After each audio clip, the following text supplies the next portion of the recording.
يحصي نعماءه العادون الذي لا يدركه بعد الهمم ولا يناله غوث الفتن والصلاة والسلام على خير خلقه وأشرف بريته الذي سمي في السماء بأحمد وفي الأرضين بأبي القاسم محمد اللهم صل على وعلى أهل بيته الطيبين الطاهرين الذين أذهب الله عنهم الرجس وطهرهم تطهيرا اللهم صل على محمد واللعن الأبدي على أعدائهم أجمعين أما بعد فمن كلام لمولانا أمير المؤمنين علي بن أبي طالب عليه الصلاة والسلام وما أعمال البر والجهاد في سبيل الله عند الأمر بالمعروف والنهي عن المنكر إلا كنفثة في بحر لجي درود بھیجئے محمد و آل محمد پر اللهم صل على محمد وآل محمد مومنین کرام، یہ مسئلہ بار بار بیان کیا جا چکا ہے کہ کسی بھی عمل کے ثواب کا زیادہ یا کم ہونے کا دار و مدار یا انحصار اس مصلحت کے اوپر ہوتا ہے جو اس عمل میں پوشیدہ اور مضمر ہوتا ہے، اور کس عمل میں کس کار خیر میں کتنی مصلحت ہے یہ یا خدا جانتا ہے یا وہ ہستیاں جن کو اللہ تعالیٰ آگاہ فرماتا ہے، اللہ تعالیٰ بتاتا ہے، ہمیں نہیں پتہ چلتا۔ ایک مختصر عمل ہوتا ہے 5-6 سیکنڈ کا، اس کا اجر اتنا ہوتا ہے کہ اس کو فرشتے اس کا حساب کتاب نہیں رکھ سکتے۔ کیا اس میں مصلحت ہے؟ ہم نہیں سمجھ سکتے۔ اتنی بات ضرور ہے کہ جب ایک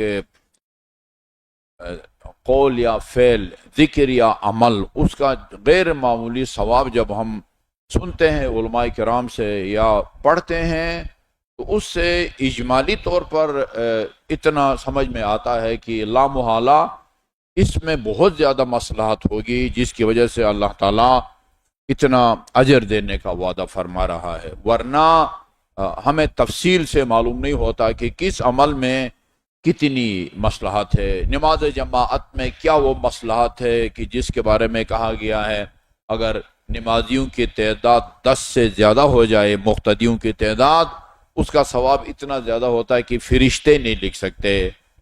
اچھا جی، مسجد میں، گھر میں اگر آپ نماز پڑھتے ہیں تو ظہر ہو، عصر ہو، مغرب ہو، عشاء ہو، وہاں آپ کو ایک نماز کا اجر ملتا ہے۔ یہی نماز اگر مسجد میں آ کے پڑھیں، وہ بھی فرادہ، آپ کو 25 نمازوں کا اجر ملتا ہے، 25 نمازوں کا۔ یہی نماز اگر آپ مسجد الحرام میں جا کے پڑھتے ہیں، 1 لاکھ سے 10 لاکھ نمازوں تک کا روایات کے اندر ذکر ہے۔ 10 لاکھ نمازیں، یعنی ایک نماز آپ کی ساری زندگی بھر کی نمازوں کے برابر اس کی قیمت لگتی ہے۔ اب جہاں جب مکہ جو ہے نا وہ جاتے ہیں، وہ کیا اس میں مصلحت ہے؟ وہ میرے اور آپ کے سمجھ سے باہر ہے۔ نہ اس مصلحت کو سمجھنا میری اور آپ کی ذمہ داری ہے۔ ہمارا کام جو ہے نا وہ آرڈر از آرڈر، آرڈر سمجھ کے کرنا ہے۔ اس میں کیا مصلحت کار فرما ہے اس کا جاننا یہ ہمارے لیے کوئی ضروری نہیں ہوتا، یہ ہمارے لیے ضروری نہیں ہے۔ یہ مسئلہ بتایا جا چکا ہے، پہلے بھی میں بیان کر چکا ہوں۔ امر بالمعروف اور نہی عن المنکر کے بارے میں امیر المومنین نے نہج البلاغہ میں فرمایا ہے یہ میں نے ٹکڑا سنایا ہے آپ کو، جلدی جلدی اس کا ترجمہ کروں پھر وہ باقی حصہ۔ فرماتے ہیں بس قول معصوم ہے، اور یہ امیر المومنین وہی بات آگے نقل کرتے ہیں جو انہوں نے رسول خدا سے سنا ہو، اور رسول خدا اس وقت تک نہیں بولتے جب تک ان پر وحی نازل نہیں ہوتی، لہذا ہم کہہ سکتے ہیں وثوق کے ساتھ کہ امیر المومنین علیہ الصلوۃ والسلام کے اقوال، آپ سے منقول روایات، وہ ایک یا دو واسطوں سے اللہ تعالیٰ کا کلام ہوتا ہے۔ اسی طرح باقی اماموں کا بھی ہے، واسطے زیادہ بنتے ہیں لیکن کلام خدا کا ہوتا ہے۔ وما اعمال البر والجہاد فی سبیل اللہ، راہ خدا میں جہاد سمیت تمام نیکیاں، ان کی قیمت ایسی ہے امر بالمعروف نہی عن المنکر کے مقابلے میں جیسے ایک سمندر کے مقابلے میں قطرہ نہیں، قطرہ بہت بڑا ہوتا ہے، لعاب دہن کے ذرات، یعنی امر بالمعروف نہی عن المنکر کو آپ ایک سمندر سمجھ لیں، اور راہ خدا میں جہاد سمیت تمام نیکیاں ان کو لعاب دہن کا ایک قطرہ سمجھیں۔ اس کے بعد پھر فرمایا وَأَفْضَلْ مِنْ ذَلِكَ كُلِّهِ، امر بالمعروف نہی عن المنکر کے کئی نمونے ہیں۔ اب کہ بچے اگر نماز نہیں پڑھتے تو ان کو نماز کا حکم دے دیں، امر بالمعروف ہے۔ بچی اگر پردہ نہیں کرتی اس کو پردے کا حکم دیں، یہ نہی عن المنکر ہے۔ یہاں سے شروع ہوتا ہے، وَأَنذِرْ عَشِيرَتَكَ الْأَقْرَبِينَ، گھر سے آغاز کیا ہے رسول خدا نے، اور ہمیں بھی اپنے گھر سے آغاز کرنے کا حکم دیا ہے۔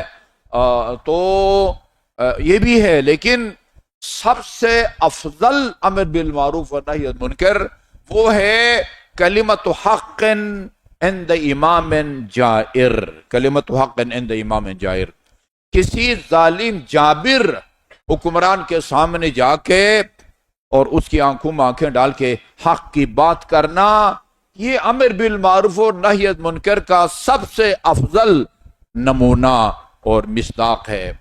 اور اسی کلام میں امیر المومنین نے فرمایا ہے کہ دیکھو امر بالمعروف اور نہی عن المنکر کے حوالے سے آپ کو تین قسم کے لوگ ملیں گے، تین قسم کے لوگ،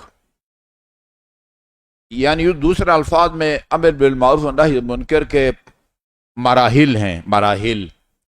ایک بندہ وہ ہے جو دل سے بھی منکر سے وہ نفرت کرتا ہے، منکر نہیں، منکر، منکر انکار کرنے والے کو کہتے ہیں، منکر کاف کو زبر دیں، وہ ناپسندیدہ عمل، فعل حرام، گناہ کبیرہ بھی منکر ہے، گناہ صغیرہ بھی منکر ہے۔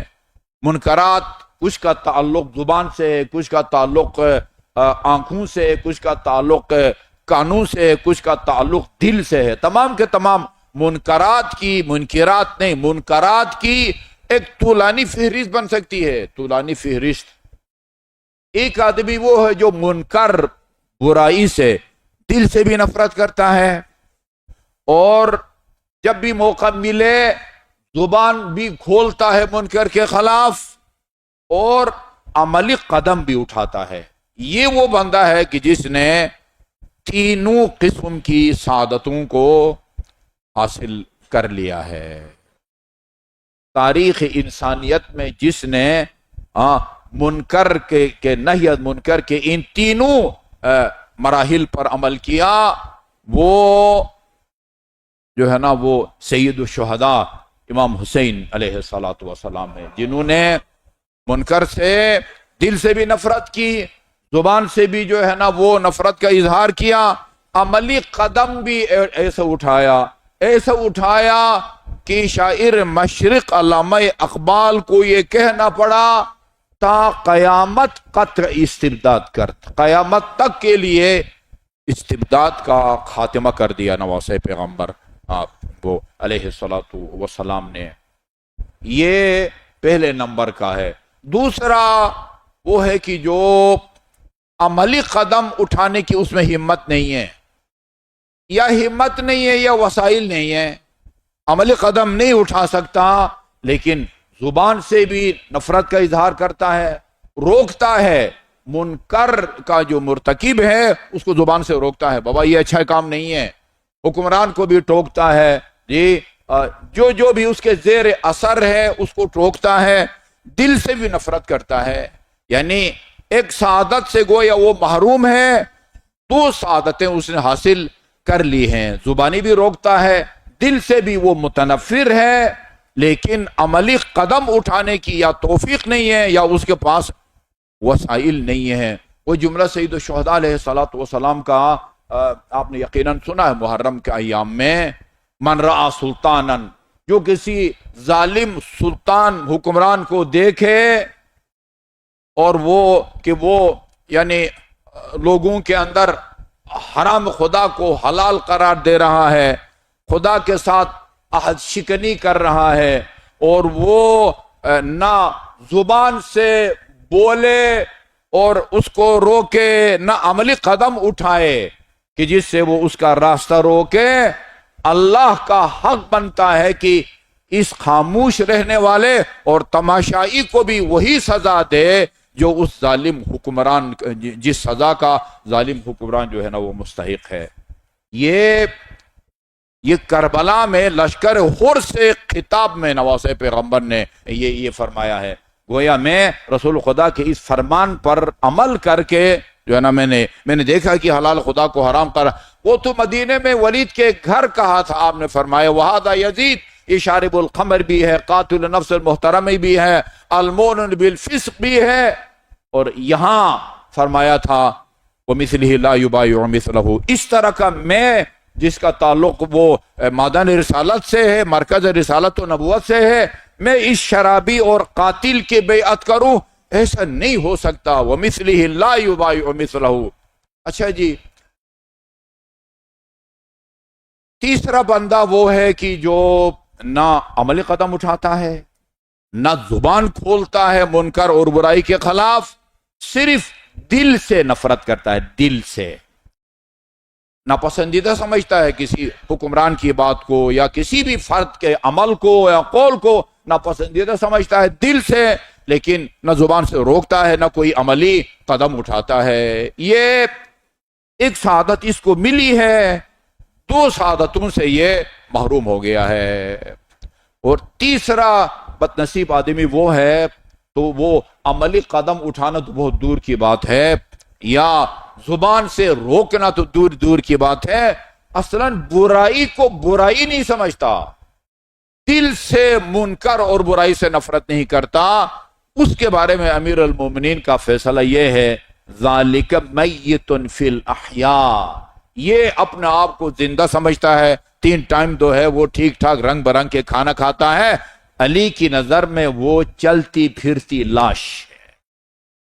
میت فی الاحیاء محاورتی ترجمہ یہ بنتا ہے زندو میں مردہ، امیر مومنین کے کلام کا لفظی ترجمہ یہ ہے زندو میں مردہ کہیں یا محاورتی ترجمہ کریں چلتی پھرتی لاش ہے، چلتی پھرتی لاش ہے۔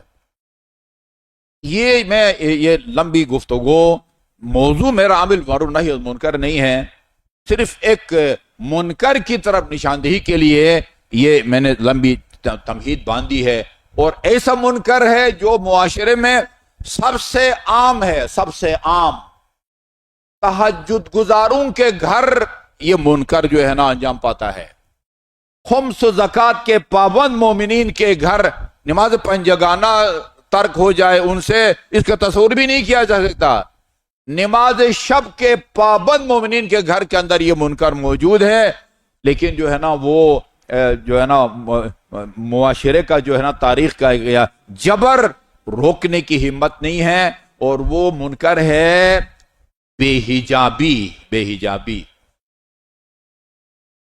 ادھر رضوی صاحب بیٹھے ہیں، سرفراز رضوی صاحب، ایک دفعہ میں حج پہ تھا، ایک مولانا صاحب کی ذمہ لگایا تھا میں نے، جمعہ سے فارغ ہونے کے بعد انہوں نے فون کیا مجھے، کھٹکا دیا، اس میں مکے میں تھا کہ فلان نے جو ہے نا یہ سخت الفاظ کیے، جس کی بیٹی، جس کی بیوی، جس کی بہن گھر سے بے پردہ نکلتی ہے وہ بغیرت ہے۔ میں نے کہا رضوی صاحب یہ بات تو میں بھی کئی دفعہ کہہ چکا ہوں، کہنے لگے نہیں، آپ کے کہنے کا انداز دوسرا ہوتا ہے۔ میرا کیا ہوتا ہے بھائی؟ میں نے یہ کہا ہوتا ہے کہ بھئی ایک آدمی کے گھر سے اس کی بیٹی، جوان سال، بیوی، بہن یہ بے حجاب نکلے، یہ غیرت کے منافی ہے۔ وہ نتیجہ دونوں کا ایک ہے، لیکن ایک جملہ دل آزار ہے، چبھتا ہے، دوسرا وہ دل آزار نہیں ہے اور چبھتا نہیں ہے۔ یہ بدترین جو عام سے عام ہو رہا ہے، اور اس سلسلے میں سب ایسے نہیں ہیں، نہ سب مرد ایسے، نہ خواتین ایسی ہیں۔ کم از کم سوشل میڈیا کو دیکھنے اور سننے سے پتہ یہ چلتا ہے کہ بہت ساری خواتین اور مرد ایسے ہیں کہ جن میں جو امیر المومنین کے اس فرمان یا تجزیے کے مطابق چلتی پھرتی لاش ہے، اصلاً اس گناہ کو گناہ سمجھنے کے لیے تیار نہیں ہے۔ یہ رسول خدا کا فرمان سنا ہوا آپ نے، کئی دفعہ فرمایا ایک زمانہ آئے گا جب لوگ وہ نیکی کا حکم نہیں دیں گے، امر بالمعروف اور نہی عن المنکر کو ترک کریں گے۔ لوگوں نے پوچھا یا رسول اللہ ایسا زمانہ، تعجب سے کہا کہ اچھا یہ نماز روزہ جیسا ہی ہے نا، فروض دین میں سے، نماز فروض دین میں سے، روزہ بھی امر بالمعروف اور نہی عن المنکر بھی فروض دین میں سے ہے، اس اہم دینی فریضہ کو ترک کریں گے؟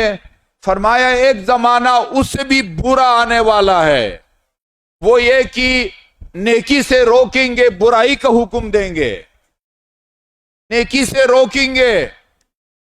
ادھر مجھے میرے خیال میں کاظم صاحب نے بتایا، ضرورت رشتے کے جو فارم بنتے ہیں پہلے ان کو وہ دیکھتے تھے، میچ کر کے پھر آگے رابطے کرواتے تھے، شاید کچھ کامیابیاں بھی ہوئی ہیں۔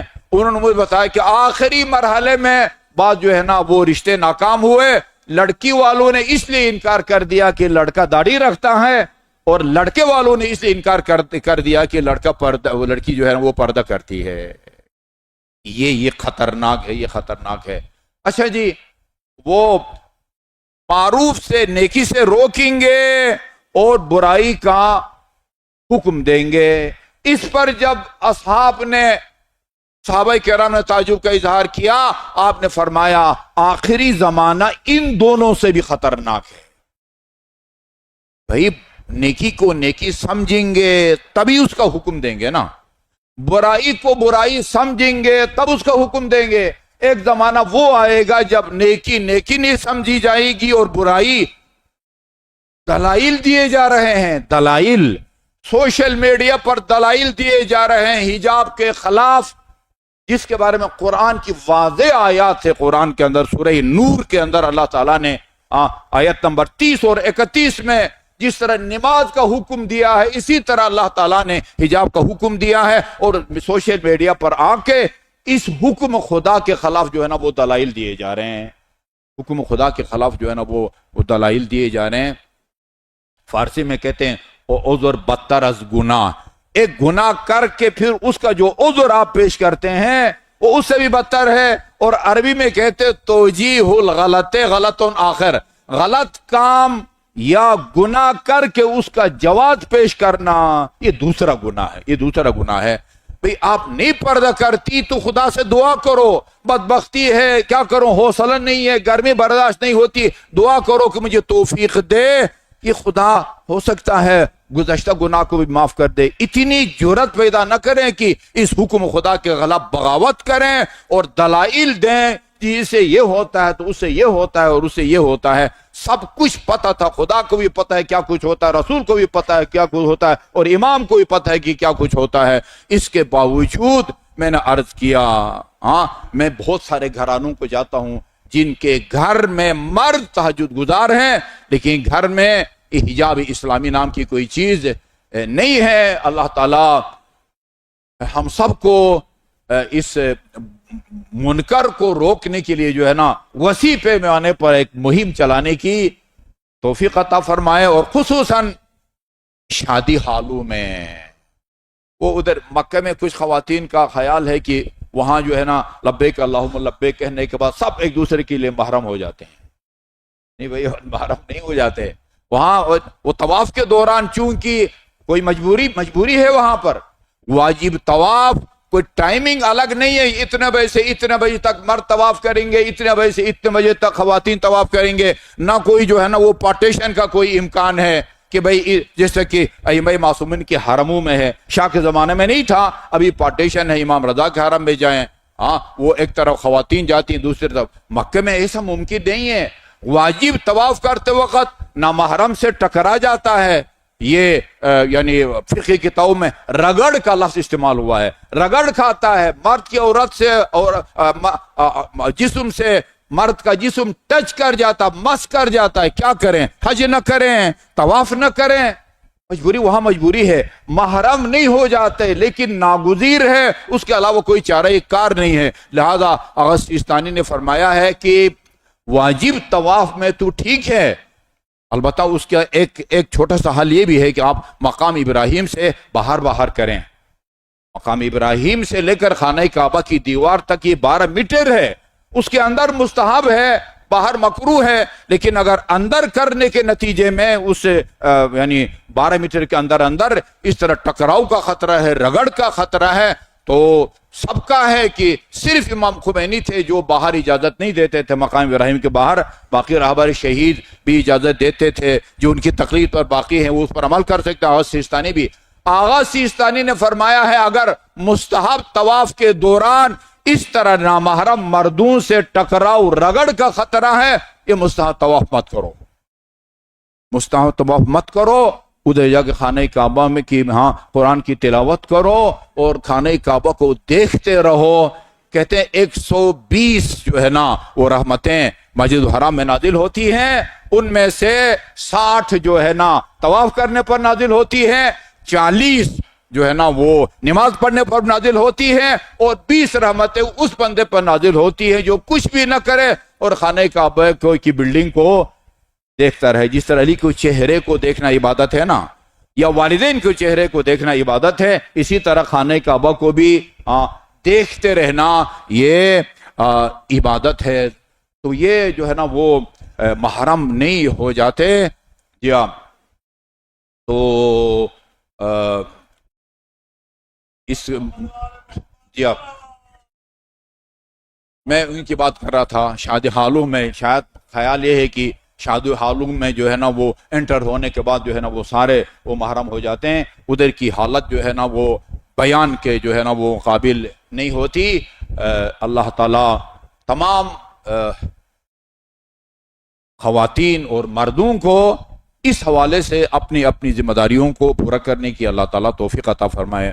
اعوذ باللہ من الشیطان الرجیم، بسم اللہ الرحمن الرحیم، والعصر ان الانسان لفی خسر الا الذین آمنوا وعملوا الصالحات وتواصوا بالحق وتواصوا بالصبر۔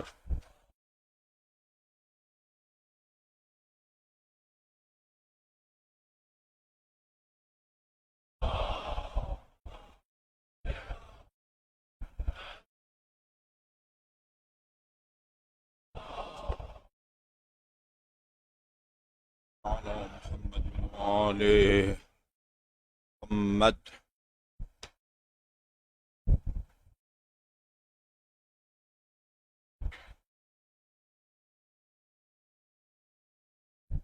اعوذ باللہ من الشیطان اللعین الرجیم،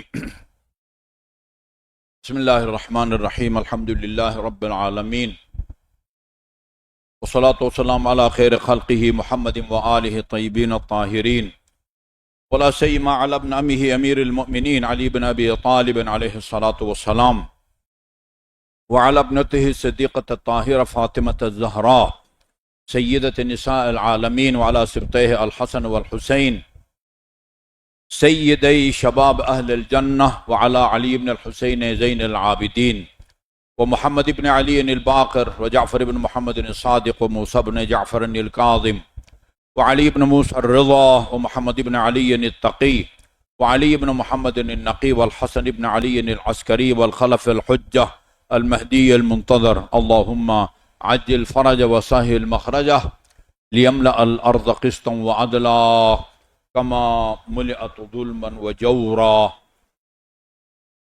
واللعن الابدی علی اعدائهم اجمعین۔ اما بعد فمن کلام لمولانا علی ابن الحسین زین العابدین ایھا الناس اعطینا ستا وفضلنا بالسبع. درود بھیجیے محمد وآل محمد پر. اللہم صلی علی وآل محمد. مومنین کرام، میں محرم کے عشروں میں بھی اور متفرق مجالس میں بھی یہ عرض کرتا رہا ہوں کہ یہ ہم پر یہ اعتراض کیا جاتا ہے کہ ہم رسول خدا صلی اللہ علیہ وسلم کے فضائل کو، مناقب کو وہ اہمیت نہیں دیتے جو امیر المومنین کے فضائل کو اہمیت دیتے ہیں. عرض یہ ہے کہ ہمیشہ جب آپ کسی عدالت میں بھی جاتے ہیں تو ہمیشہ جو ہے نا وہ منکر کے خلاف دلائل دیے جاتے ہیں. جو اقرار کرے ادھر کسی دلیل کی ضرورت نہیں ہوتی. اس ملک میں ہمارا جو مد مقابل ہے بدقسمتی سے، وہ نہ خدا کے منکر ہیں، نہ رسول کے منکر ہیں، نہ جو ہے نا رسول کی رسالت کے منکر ہیں. جن سے ہمارا ساتھ محاذارائی ہے نا، محاذارائی، البتہ مشترک دشمن کا اس میں بہت بڑا ہاتھ ہے. وہ لوگ ہیں جو الحمدللہ خدا کے بھی قائل ہیں، خدا کی وحدانیت کے بھی قائل ہیں، ان حضرت کے رسالت کے بھی قائل ہیں، آپ کو خاتم الانبیاء بھی مانتے ہیں. ہمارا محاذ جو ہے نا وہ امیر المومنین کے بارے میں ہے، امیر المومنین کے بارے میں ہے. رسول خدا کے زمانے میں بھی امیر المومنین علیہ الصلوۃ والسلام کے فضائل کو چھپانے کی کوشش کی گئی ہے، اور رسول خدا کی رحلت کے بعد بھی خصوصاً بنی امیہ کے زمانے میں امیر المومنین کے فضائل کو چھپانے کی کوشش کی گئی ہے. ایک خارجی کے بارے میں ایک جو آیت ہوئی ہے، وَمِنَ النَّاسِ مَن يُعْجِبُكَ قَوْلُهُمْ، لوگوں میں سے کچھ ایسے لوگ ہیں کہ جن کی باتیں چرب زبانی آپ کو اچھی لگتی ہے. وَيُشْهِدُ اللَّهُ عَلَى مَا فِي قَلْبِهِ وَهُوَ أَلَدُّ الْخِصَامِ، وہ خدا کو گواہ بناتا ہے کہ جو میری دل میں باتیں وہ سچ ہیں. وَهُوَ أَلَدُّ الْخِصَامِ، وہ بڑا ضدی اور جو ہے نا وہ کیا کہتے ہیں، لیچڑ کہتے ہیں، ہاں وہ قسم کا بندہ ہے. یہ مذمتی الفاظ ہیں. ایک بندے کو پیشکش کی گئی بنی امیہ کے دور میں 1,00,000 روپے لے لو، اور یہ آیت جو ہے نا جس میں مذمتی وہ جملے ہیں، یہ گڑھو کہ یہ حضرت علی کے بارے میں ہے. اس نے انکار کر دیا. بازار آپ جاتے ہیں نا، وہ کیا کہتے ہیں، بارگیننگ کہتے ہیں نا. وہ 5,000 کا جو ہے نا کارپیٹ ہے، وہ مری روڈ پہ 20-30 سے جو ہے نا بولی لگتی ہے، اور آہستہ آہستہ جو ہے وہ اچھا جی وہ نہیں مانا. 2 لاکھ 3 لاکھ 4 لاکھ پر سودتے پایا. اس نے گڑی کی یہ آیت جو ہے نا وہ امیر المومنین علیہ الصلوۃ والسلام کی اس میں مذمت میں جو ہے نا نازل ہوئی ہے. بھری پڑی ہے، تاریخ میں کہ گڑی گئی امیر المومنین کے خلاف روایتیں. صرف یہ نہیں کہ فضائل کو چھپایا گیا، امیر المومنین کے مذمت میں روایتیں گڑی گئی ہیں. کیا اس کے مقابلے میں مسلمان، ایک غیرت مند مسلمان کی یہ ذمہ داری نہیں بنتی کہ وہ علی کے حقیقی فضائل جن کو خدا نے قرآن میں بیان کیا ہے، اور امام حسین نے مینا میں 700 حجاج کرام، جن میں 200 صحابہ کرام تھے اور 500 تابعین کے سامنے امیر المومنین کے ایک فضیلت کو بیان کر کے ان سے اقرار کیا. اللہم نعم اللہم نعم اللہم نعم. وہ آخری فضیلت میں فرمایا، کیا تم جانتے ہو، گواہی دیتے ہو کہ رسول خدا نے فرمایا ہے، جو من زعم انہ یحبنی وہو یبغض علی فقد کذبا، جو شخص یہ سمجھے کہ وہ مجھ سے یعنی رسول خدا سے محبت کرتا ہے اور ادھر اس کے دل میں علی کا بغض ہو، یہ جھوٹا ہے، یہ جھوٹ بولتا ہے، اس لیے کہ علی کا دشمن وہ میرا دوست نہیں ہو سکتا۔ اسی مجمع میں سے ایک بندہ کھڑا ہو جاتا ہے، فرزند پیغمبر ایسا کیوں ہے؟ کیوں یہ ممکن نہیں ہے کہ ایک آدمی کے دل میں آپ کی محبت ہو لیکن اس کے دل میں ساتھ ساتھ علی سے نفرت بھی ہو؟ یہ میرے سامنے دو بزرگ بیٹھے ہیں، ایک کے ساتھ میرے تعلقات خوشگوار ہوں، دوسرے کے ساتھ خوشگوار نہ ہوں، ان میں کیا لازم ملزوم ہے؟ ان کے ساتھ میرا جھگڑا چل رہا ہے، ان کے ساتھ میرا کوئی جھگڑا نہیں چل رہا ہے۔ فرمایا نہیں، یہ دنیا کے عام دو آدمی اور میں اور علی میں فرق ہے، اس لیے کہ علی مجھ سے ہے اور میں علی سے ہوں۔ علی کو کچھ کہا جائے جی اللہم صلی اللہ محمد من احب علی فقد احبنی ومن احبنی فقد احب اللہ، من ابغض علی فقد ابغضنی ومن ابغض علی فقد ابغض اللہ۔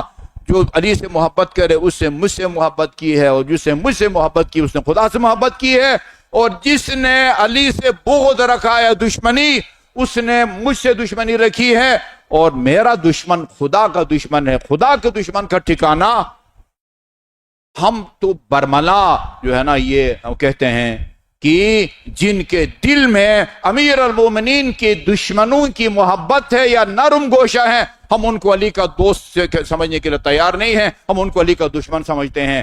لاکھ کہیں کہ ہاں وہ علی سے محبت ہے، اور خاتون جنت کے بارے میں الفاظ جو استعمال کرتے ہیں، طاہرہ، مطہرہ، صدیقہ، فلان فلان، اور پھر ساتھ یہ بھی کہیں کہ ہاں انہوں نے غلط دعویٰ کیا تھا۔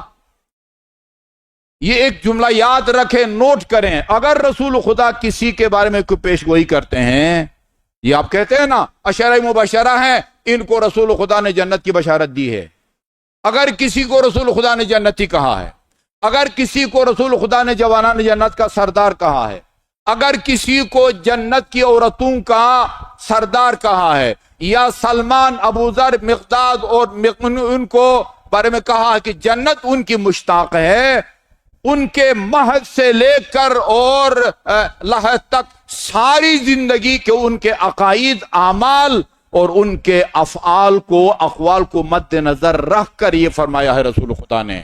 ایسے ایک اندازے سے نہیں فرمایا جب جوانان جنت کے سردار ہیں۔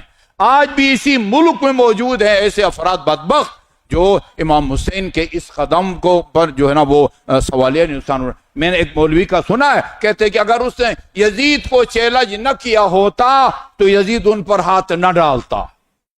کیا مطلب ہے اس کا؟ اس کا مطلب یہ ہے کہ یعنی امام حسین کو چیلنج نہیں کرنا چاہیے تھا۔ بھائی رسول خدا اپنے نانے کا فرمان سناتے ہیں، وہ امیر المومنین فرماتے ہیں کہ بھائی جو ایک ظالم جابر کو دیکھے کہ وہ حلال حرام خدا کو حلال سمجھتا ہے اور وہ خاموشی اختیار کرے، تو اس خاموش رہنے والوں کے بھی خدا وہی سزا دے گا جو اس ظالم جابر کو اللہ تعالیٰ جو ہے نا وہ سزا دے گا۔ آج بھی ایسے افراد موجود ہیں جو امام حسین کے اس اقدام پر اعتراض کرتے ہیں بابا وہ اولی الامر تھا، یزید شرابی کبابی، ان کو ان کی جو ہے نا وہ اطاعت کرنی چاہیے تھی۔ گویا دوسرا دبے الفاظ میں انہوں نے بغاوت کی ہے۔ باغی کو رسول خدا جوانان جنت کا سردار کہتے ہیں، یا جو خاتون حق نہیں بنتا اور جا کے مانگتی ہے اس کو رسول خدا وہ جنت کی عورتوں کا سردار کہتے ہیں۔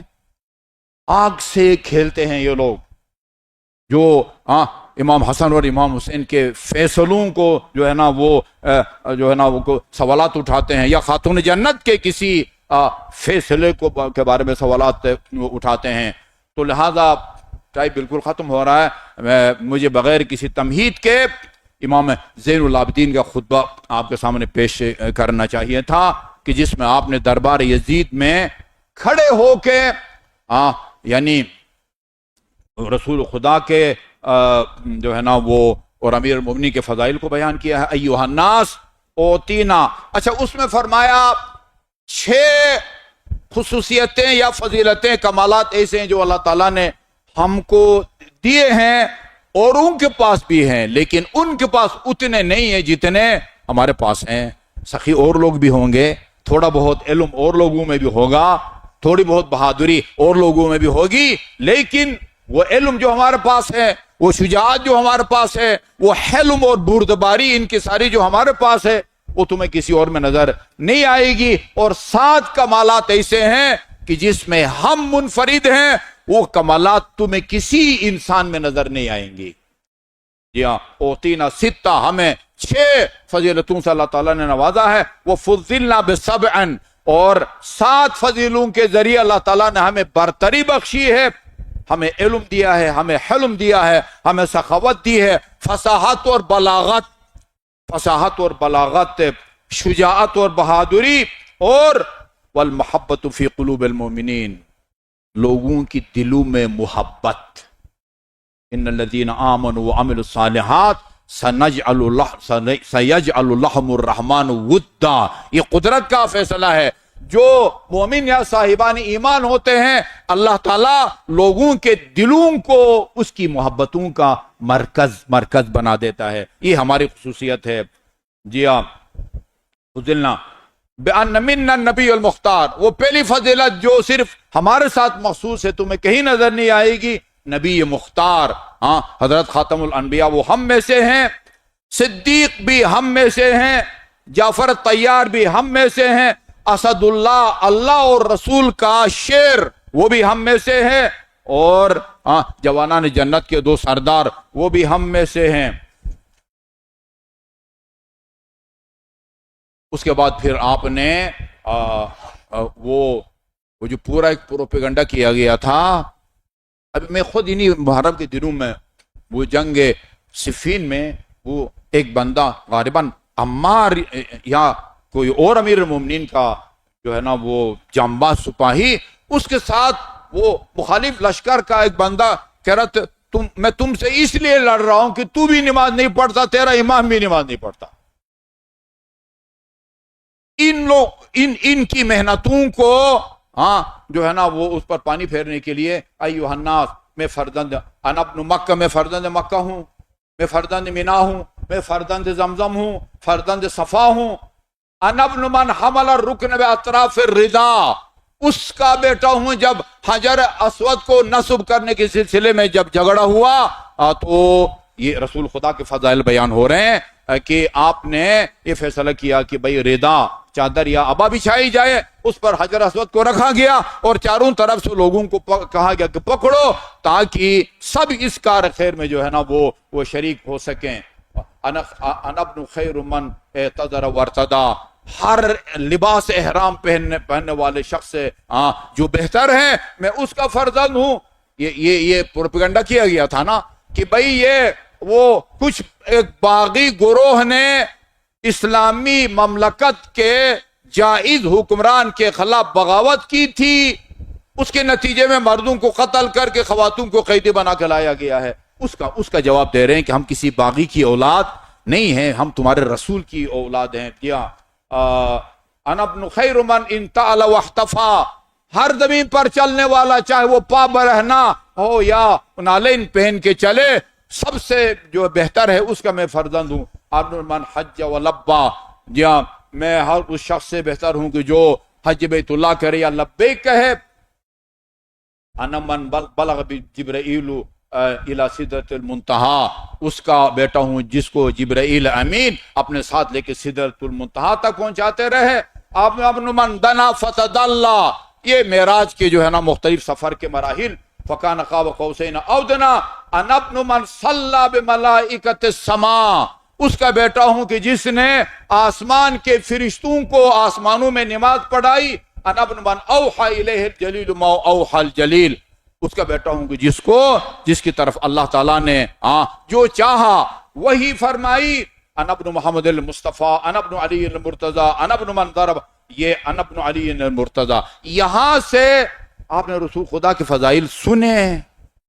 ہم جو زیادہ تر جو ہے نا وہ امیر المومنین کے فضائل کو جو ہے نا وہ ہائی لائٹ کرتے ہیں، ہم رسول کی سیرت پر چل رہے ہوتے ہیں، ہم امام حسن کی سیرت پر چل رہے ہوتے ہیں، ہم امام حسین کی سیرت پر چل رہے ہوتے ہیں، اور ہم امام زین العابدین علیہ السلام کی سیرت پر چل رہے ہوتے ہیں۔ آپ نے دیکھا کتنے فضائل بیان کیے رسول خدا کے، اور تمام کا تعلق معراج سے ہے۔ اس کے بعد میں علی مرتضیٰ کا بیٹا ہوں، انا ابن من ضرب خراطیم الخلق حتی قالوا، اس علی کا بیٹا ہوں کہ جس نے کفار کے ناکوں کو رگڑا اور ان کو کلمہ پڑھنے پر مجبور کیا.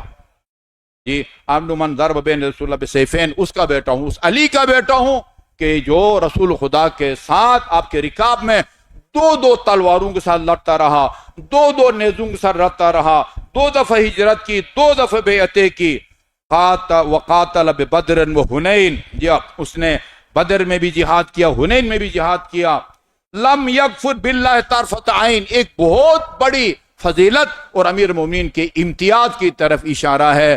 اس کا بیٹا میرا جد یا دادا وہ نہیں ہے کہ عمر کی زندگی کا بیشتر حصہ وہ بت پرستی میں گزار کے کلمہ پڑھا ہو. اس کا بیٹا ہوں جس نے پلک جھپکنے کے برابر بھی اللہ کا انکار نہیں کیا. لم یکفر باللہ طرفۃ عین، یا صالح المومنین کا بیٹا ہوں، نبیوں کے وارث کا بیٹا ہوں، ملحدین کا قلع قمع. یہ جو خدا نے قرآن میں وہ فضیلت کا معیار جہاد فی سبیل اللہ کو قرار دیا ہے نا، یہ اس معیار کی طرف امام زین العابدین اشارہ کر رہے ہیں. میں راہ خدا کا جو مجاہد ہے اس کا بیٹا ہوں، جو ملحدین کا قلع قمع کرنے والا ہے. یعصوب المسلمین نور المجاہدین، یہ لقب دیکھے یہ امام زین العابدین دے رہے، میں مجاہدین کے نور کا بیٹا ہوں. عجیب بات ہے، ساری دنیا علی ابن الحسین کو زین العابدین کہتی ہے اور آپ فرماتے میں زین العابدین کا بیٹا ہوں. زین العابدین کا، امیر المومنین کو میں زین العابدین کا بیٹا ہوں. تاج البکائین، وہ محراب عبادت میں رونے والوں کے سر کا جو تاج ہے نا علی، میں اس کا بیٹا ہوں. جی ہاں، اصبر الصابرین، صبر کرنے والوں میں سب سے زیادہ صبر. فتفقت ارتئی بین ان اصول بید جزا، فرماتے ہیں کہ میں دیکھ رہا تھا کہ وہ میراث جو ہے نا وہ ہمارا لٹ رہا تھا. میں نے سوچا کیا کروں، ان کٹے ہوئے ہاتھوں سے حملہ کروں یا صبر کروں. فصبرت، فنظرت ان صبر عطا علی ھذا احجا، میں نے صبر کو زیادہ مناسب سمجھا، صبر کیا. لیکن علی کی حالت یہ تھی، وہ فی الحلق شجا، میری کیفیت اس شخص کی تھی جس کے حلق میں ہڈی پھنسی ہوئی ہو، اور فی العین قضا، اور آنکھ میں کوئی تنکا پھنسا ہوا ہو جو بار بار جو ہے نا چبھتا ہو. اس حالت میں علی نے صبر کیا ہے. جیا افضل القائمین من آل یاسین، جیا افضل القائمین ہے، نماز پڑھنے کی طرف اشارہ ہے. جیا انا ابن المؤید بجبرائیل، میں اس کا بیٹا ہوں کہ جس کو جبرائیل کی طرف سے تائید اور میکائیل کی طرف سے مدد حاصل رہتی تھی. مدد. وہ امام حسین نے جو خطبہ دیا ہے اس میں فرمایا تمہیں پتا ہے کہ رسول خدا نے میرے بابا امیر المومنین سے کہا تھا کہ جب میں دنیا سے جانے لگوں تم غسل دینا، اور ساتھ یہ خبر بھی دی جب تم مجھے غسل دو گے جبرائیل تمہاری مدد کرے گا. یہ وہی ابھی آپ جائیں نا مدینے میں بیر غرس، الحمدللہ بہت اس کو ابھی سجایا گیا ہے، نلکے لگے ہوئے ہیں، کولنگ سسٹم ہے، اور بہت بڑا آدھی دیوار کے اوپر وہ روایت حوالے کے ساتھ لکھی ہوئی ہے کہ یہ وہ چشمہ ہے جس کے بارے میں رسول خدا نے امیر المومنین کو حکم دیا تھا، علی جب میں اس دنیا سے جانے لگوں مجھے اس چشمے سے غسل دینا، وصیت فرمائی تھی. اور امام حسین نے فرمایا ساتھ ساتھ وہ اخبرہ، اور میرے بابا کو یہ خبر بھی دی تھی نانا نے کہ تم غسل دو گے تو جبرائیل تمہاری مدد کرے گا. یہاں بھی فرماتے ہیں کہ جبرائیل بہت ساری جنگوں میں جبرائیل اور میکائیل امیر المومنین علیہ الصلوۃ والسلام کے جو نا وہ رکاب میں وہ لڑتے تھے. اس کے بعد فرمایا انا ابن المحامی عن حرم المسلمین، میں حرم مسلمین کا محامی، ناصر اور مددگار اور مدافع کا بیٹا ہوں.